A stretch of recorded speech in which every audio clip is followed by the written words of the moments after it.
Hello everybody, how are you doing out there? We have made it to 3 months at Swift. Yeah, officially 3 months. Can you believe it? I guess time flies when you're having fun. So I said I would come back and do a 3-month review video once we finally made it. Now, a lot of you have been following along with the journey, but we'll put it into a nice little package, one video all by itself, and just kind of tell you how the whole Swift experiment has been going for me. And I'll explain that a little bit in a second. But I don't want to forget, I always want to make sure I try to get this as close to the beginning as possible, because I do appreciate you guys so much for your support to the channel. And we do have a few super thanks from the last channel, and I want to say thank you to those people, because it's very sweet of you to send me some of your hard-earned money because you enjoyed my video. And for that, you deserve a little bit of a thank you. So we've got AJ on the last video with $2. Thank you, AJ. Appreciate you so much, man.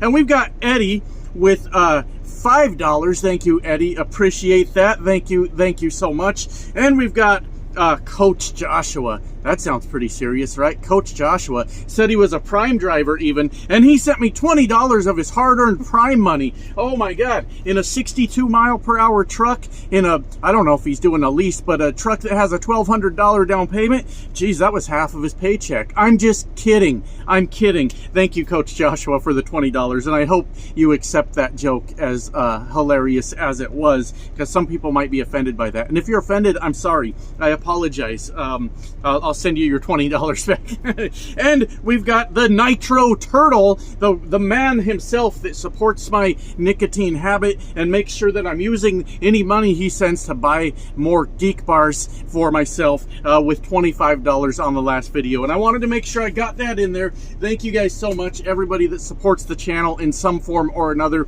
watching the videos, subscribing, liking the videos, leaving a comment, all the things you guys do that help me out. I appreciate you so much, and especially the super thanks.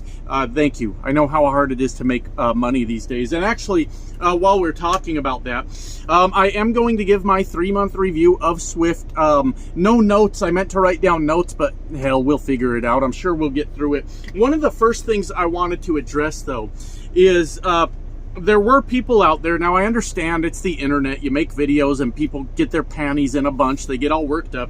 There were people out there that were, for some reason, convinced that the reason I came to Swift was to get referral bonuses. Tell everybody about how amazing Swift is, and you can come over here, and then I get referral bonuses and then all that. But here's the cool thing about it. I'm not asking for referral bonuses. I've collected one.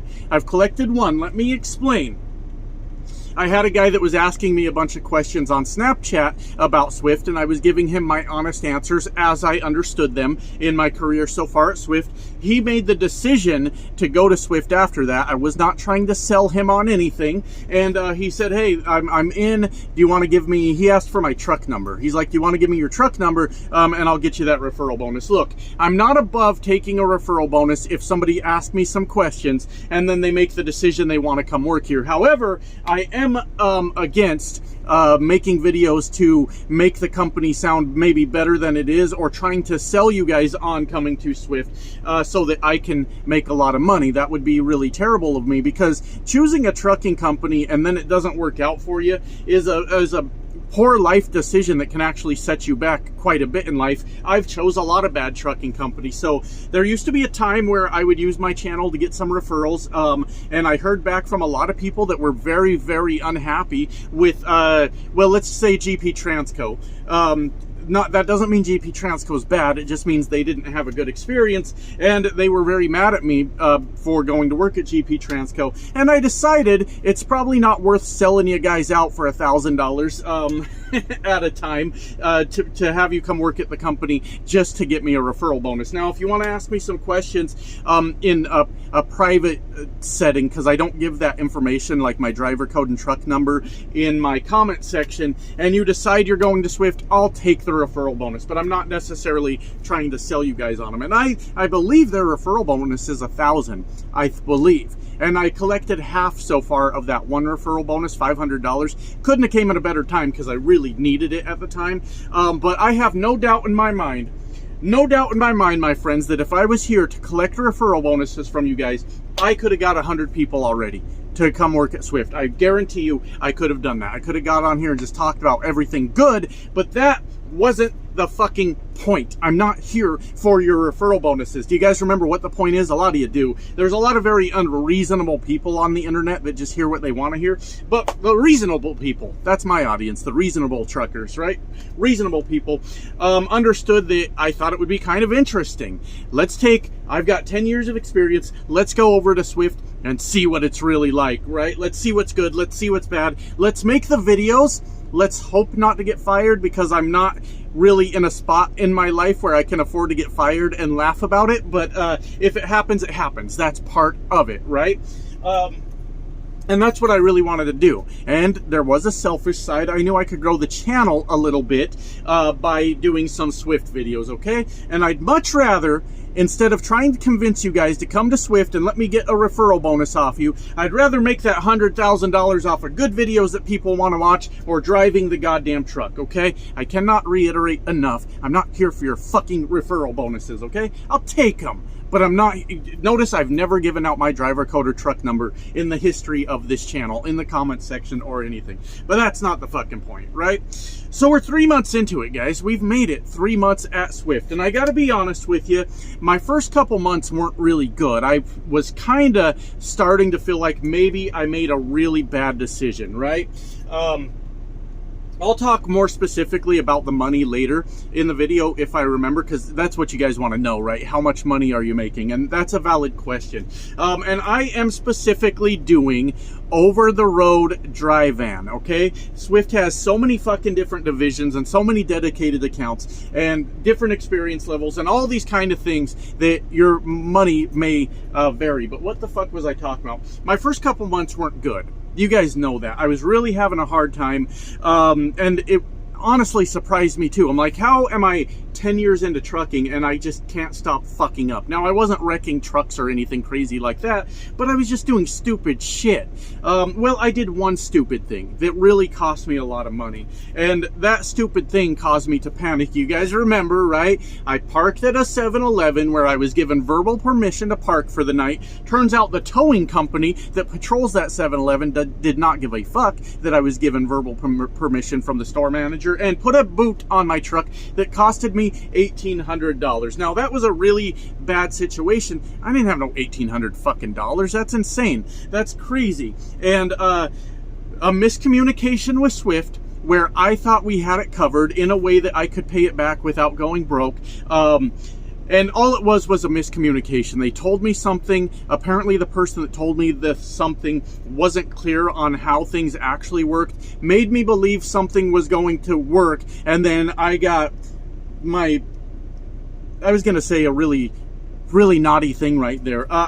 It was bad. And then I made a video raising hell, honestly. I was raising hell about how Swift fucked me and they lied to me. And the purpose of that video wasn't to, like, make Swift look bad or anything like that. But I gotta be honest with you, I'm here to tell you the good and bad as I see it. They weren't listening to me.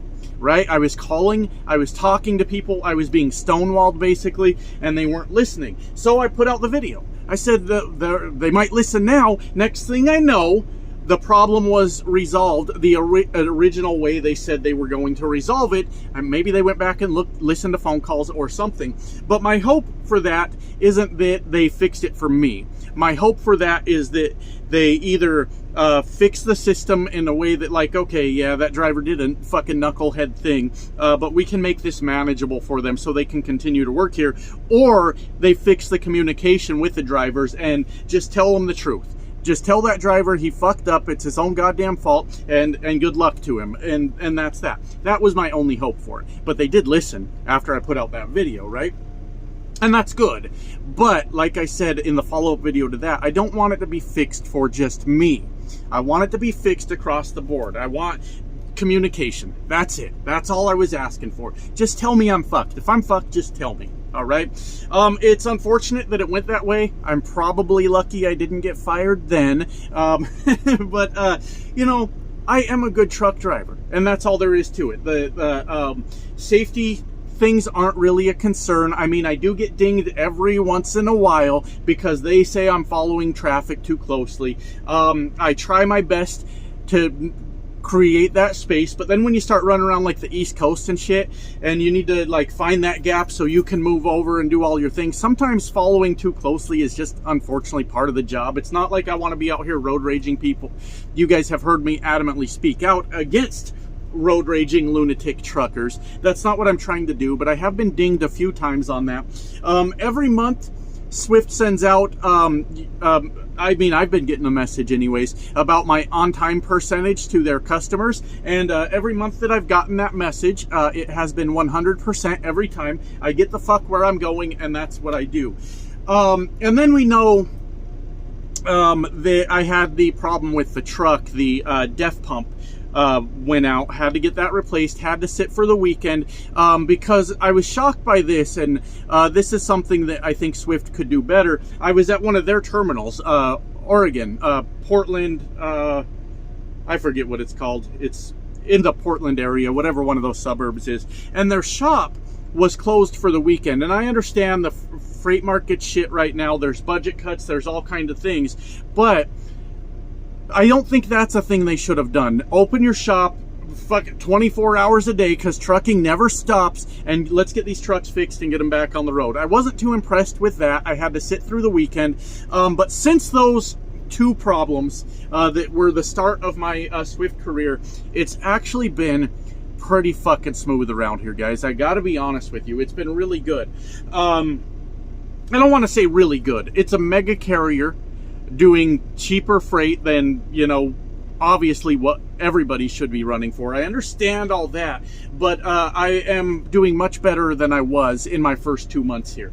A couple things have contributed to that.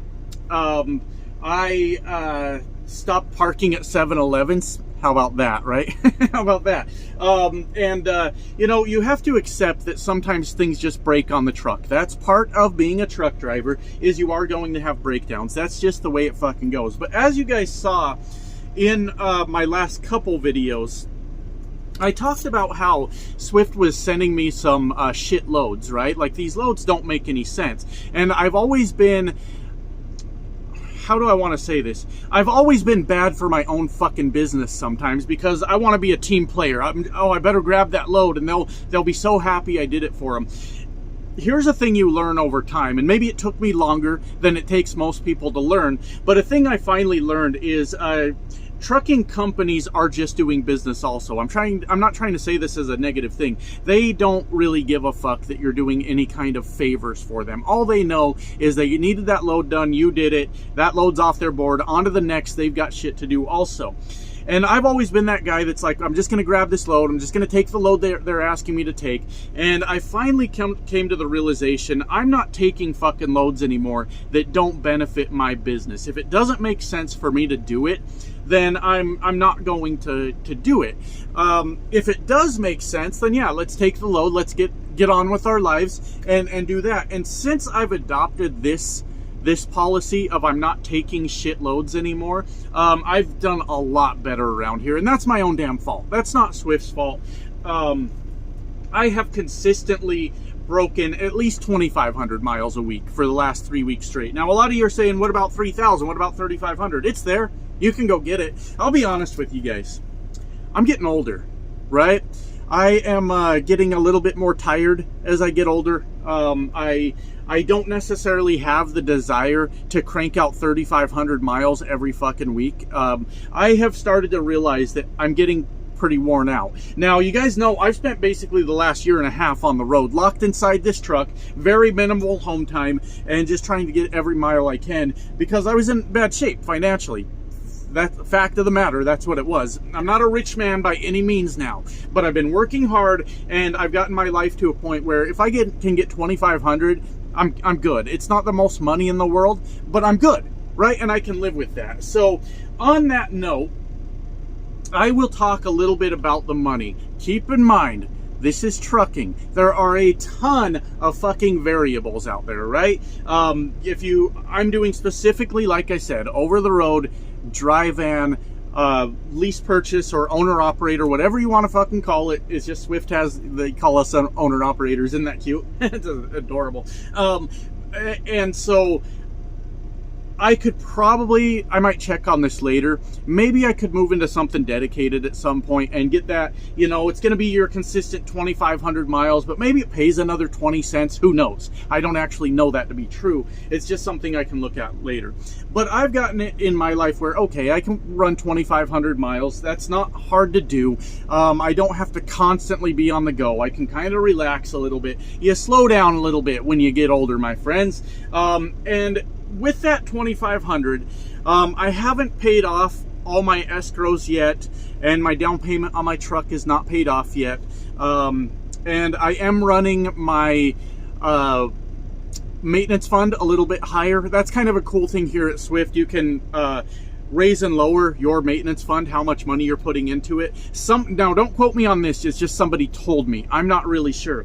They said in the MRP lease, when you get to the end and you have your little balloon payment, they said you can use your what's in your maintenance fund to pay the truck off. But I don't know that to be true. So don't quote me on that. But it is your own money. So why not, right? So maybe if you're looking at that, maybe that's something you would want to ask someone. That is something I will ask someone as I get closer, because maybe I want to crank mine all the way up to 20 cents a mile so that when it's time to pay off the truck, I'm ready to do that if I make it that far. That's a problem for future me, right?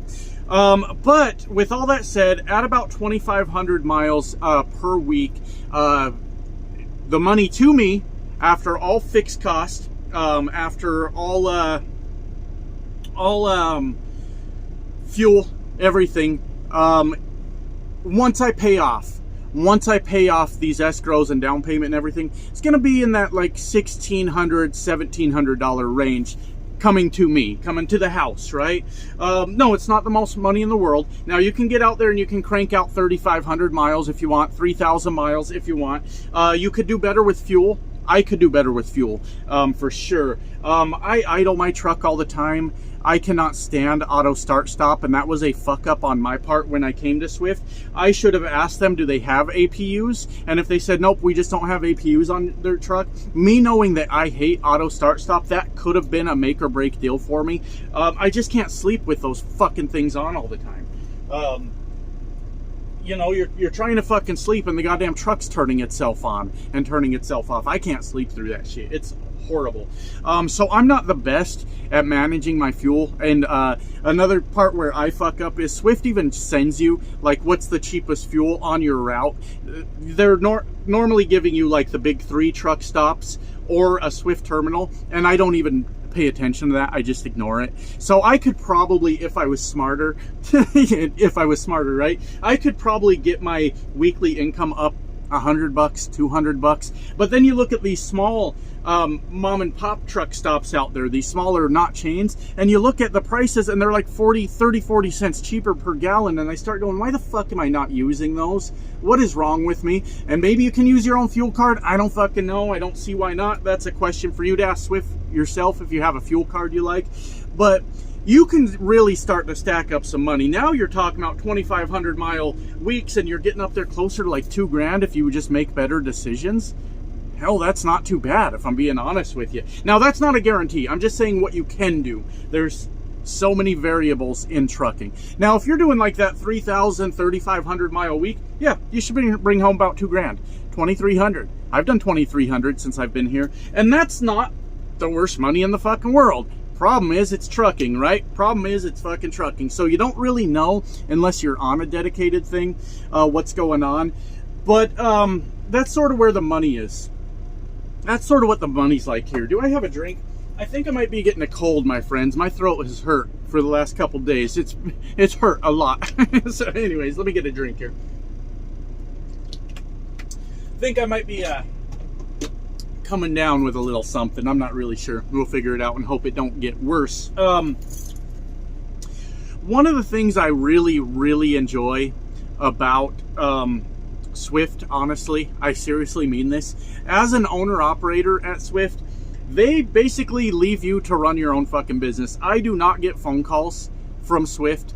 I don't get asked when I'm going to be there. When you get the load assigned to you, you may have an appointment, you know, maybe a live load or live unload. You may have an appointment, a lot of drop and hook, and they're going to give you a window, right? For when that load needs to be there. What you do when you send in your loaded call, you got that load picked up, you tell them when you're going to be available for the next load, and you can adjust that at any time later. You can adjust it. So say you're going to be there 2 days from now at 6 a.m. Okay, cool. So what time are you going to be available? Okay, well, I'm dropping at 6 a.m. 2 days from now. I'm available at 7 a.m. 2 days from now for that next load, right? But you tell them when you're going to be available. You keep it updated. You update it if you need to. And then they should, in theory, be working on finding you a new load. But in the event that they're not, Swift does have the load board. They do. We'll talk about that more in a minute. But they do have the load board. But I have never had a call asking me when I'm going to be there, when am I going to be ready for the next load. Nothing at all. They just leave me the fuck alone and let me go to work. And if I want to, fucking shut down early because I just don't feel like driving anymore and get up early the next day and get to it, or whatever I want to do, they gives no fucks at all. They do not bother me with any of that. They keep track of it, right? Like I told you about the emails I get monthly that talk about my on-time percentage. You don't want to be the guy that's not getting there on time, right? That's your own fucking thing to figure out. But other than that, they don't fucking bother me at all. I don't hear from anyone. I don't. So that's really cool. Now they have the load board. Last I knew, as of right now, last I knew, whatever, the load board is specifically for over-the-road dry van. They say they want to expand it to include reefer over the road, and they may have said flatbed too, but I'm not sure. Right now, the load board is a pretty unreliable source for booking yourself and keeping yourself running. You are able to do it sometimes. In the last 2 weeks, I've booked 3 loads myself off the load board. The load board is very easy to use. You log in, you look at loads in the area you're planning to be in, and how much range around that do you want to go traveling for that load. And if it's still on the load board, you push a button that says book now, and you should get a little pop-up on your screen that says success. Now, I had it not say success one time, and I called my dispatcher right away because I really wanted that load. He goes, it looks like somebody just grabbed it. So somebody was looking at the same load I was. Every other time it has said success. Then apparently that probably goes over to your dispatch or load planners or whatever. Sometimes it takes them a little while, but then it gets sent to your app on your phone. You now have the load. It's all good, and you get to go do it. When I was turning down loads, nobody called me to question me at all. I've worked for companies where this is why I was kind of nervous to turn down loads, but I felt like I had to for this video, so I'm glad it all happened. I've worked for companies that if you reject a load, they'll just sit your ass then. You get some fucking pouting ass dispatcher calling you and going, I really needed you to take that load. And then you sit for 34. You're on a 34 now because we ain't got another load for you, right? Here's the cool thing about Swift. If you reject the load, they have another. That's not a guarantee from me, but in my experience so far, they've just had another. And you fucking do that instead. You know, I've rejected loads to pull loads off the load board. I'm not rejecting loads to be an asshole. I'm only rejecting loads if they don't make sense for my business. If they don't make sense, I don't fucking want it. Don't give it to me, or I'll reject it, right? But they've been super cool about it. They haven't bothered me fucking at all. At all.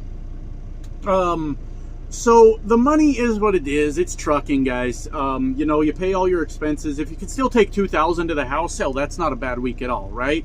I'm content to see $1,500 go to the house on a weekly basis. Fucking sign me up. I'll take it. I've got other shit going on in my life anyways, and I don't want to dedicate all my time to the truck anymore. I know, I understand I live in it, but it's 10 years now, guys. It's 10 years of driving the truck. And I'll be damned if my entire life is going to be me chasing miles. We got to figure out a better solution to always be chasing those miles. So that's just sort of adjustments I'm making in my own life. But hey, if you want to bang out that 3,000, 3,500 miles and bring home $2,000, $2,300 a week, it's there. You can. You can absolutely do it. And there's nothing wrong with doing that. Swift as a company is very, very responsive. When you need something done, there's macros you can send in, there's people you can call. They are, in that sense, a very well-oiled machine. You blew out a tire, you need it fixed, we got you. We'll get it figured out. No questions, no bitching at you about what'd you do to blow that tire there, driver. You don't like that load, you reject it. I mean, I call my dispatcher fairly often sometimes. Here's one thing that does kind of bother me. When you accept the load, it will show on the app that you're committed to it, but you're committed, so it belongs to you, right? But you're not actually dispatched on it until they dispatch you on it, right? So it's just sitting there like you've committed to this load. It's sitting in the app, right? And then you go to pick it up and you go to do your arrival call and it sends you back some sort of error message. It means they haven't actually dispatched you on the load. So I got to call sometimes. I have to call them and say, hey, could you dispatch me on this load? And as big as Swift is and all the technology they use, if a driver's already committed to it, they said they're going to be there to get that load. When they send their empty call on the previous load, is there any way we can automate this so that it just gets dispatched? Okay, he just finished this other load. He's committed to this one. Automated system kicks in. There, he's dispatched on it. Because having to take time out of your day, even if it's only a few minutes, it normally is only a few minutes, to call and say, can you dispatch me on this fucking load, is kind of a pain in the ass with all the technology that they have. I think for me, I'm going to start evaluating next steps, and that actually does not mean leaving Swift unless they tell me to get out the fucking door. I kind of like it here. But I got some things I need to handle over the next week or two, but then I might start trying to navigate, okay, out of Denver, what are my dedicated options and what can I look at as far as mileage on those dedicated options? Now, Denver's a little bit of a tricky motherfucker, isn't it? Because there's winter time and you don't want to be like, oh yeah, this time of year, you'll be like, you know what sounds nice? A dedicated run from Denver to Salt Lake. Until winter hits, then it sounds like a real pain in the ass, doesn't it? So you want to be careful with those and look at the options like Denver to Albuquerque, Denver to El Paso, Denver to Dallas, Texans, gross. But Denver to Dallas is a fairly easy run unless you get stuck behind a fucking Raider Express on 287 that speeds through every town, but then goes 55 out in the 65. I can't stand those Raider Express drivers on 287. I don't know why they insist on driving just 55 in a 35. And they're governed at 55. I get it. I think they are. But then, you know, in a 35, they go 55. But then you got to get stuck behind them again because Raider Express don't give a fuck. But Denver to Kansas City, Denver to Omaha. I mean, there's so many fucking options. I don't know what Swift has. But I'm going to get through the next couple weeks. And then maybe I'm going to start looking at what they have for dedicated. There's a couple reasons. I know you guys know me as an adventurous free spirit that wants to get out there and travel the country. Gotta be honest with you, I've done it. I've done it, right? And now as I'm getting older, I'm starting to more and more focus on my me time. That's why I was working so hard to get myself to a position in life where if I just run 2,500 miles, I'm good. I don't have to freak out about it, right? I'm starting to focus more on my me time. I understand I need to work, but it wouldn't hurt my feelings at all if they said, hey, yeah, we got a dedicated run where you're going to get 25 to 2,800 miles a week. You're going to head out Monday morning. You're going to go back and forth. And then Friday evening, park the truck and go home. We'll see you again Monday. I wouldn't be offended by that at all. And that's kind of the things I'm starting to look at in my own life. And that may be a change that comes in the next couple weeks. You know, with Swift, it's like, what do they have? Do they have an opening on that fleet? And things like that. And then, you know, you start to reevaluate. But I'm starting to lean more towards, okay, it's time to spend less time in this truck. You know, let's get our miles. Let's spend some time at home every fucking once in a while. Let's do something. But that's kind of a thing for just a personal aside, I guess. I don't really fucking know. But overall, I'm having a good experience. I'm still not trying to sell you on the company. Notice I have not given you my driver code or my truck number or anything like that because I don't give a fuck where you work. It doesn't matter to me. Like I said, I'd rather make 100,000 because people really liked my videos or I drove the truck a lot than make 100 grand off of you guys going to a company because I said it would be good and then it being a bad experience for you. I've done it before. I learned my fucking lesson and I'm not doing that shit anymore, right? I really like it here, if I'm being fucking honest with you. I'm not micromanaged. The money's there if I want it. The time off is there if I want it. I'm headed to Colorado right now. I have already said I'll be available. Like, I'm going to be there Wednesday morning, so I'm going to try to swing in the house Tuesday night, head over and drop this Wednesday morning. I've already told them I'm available Wednesday to run, but if I would have told them I'm available Friday, or I'm not even available till Monday, I bet they wouldn't have said a fucking word to me. Okay, whatever you feel like fucking doing till Monday, that's not our business, right? And I love the flexibility. I love that I can reject loads without being punished for it. Sorry, everyone that's mad at me because I came over here, but I honestly, this is gonna piss so many people off, but it's my honest opinion. This is probably the coolest over-the-road trucking company I've ever worked for. I just do what I want. I just mind my fucking business, and no one fucking bothers me. I'm in, baby. I'm in. I can't be mad about that. Anyways, I gotta get this video put together and go get me some lunch. Anyways, bye now.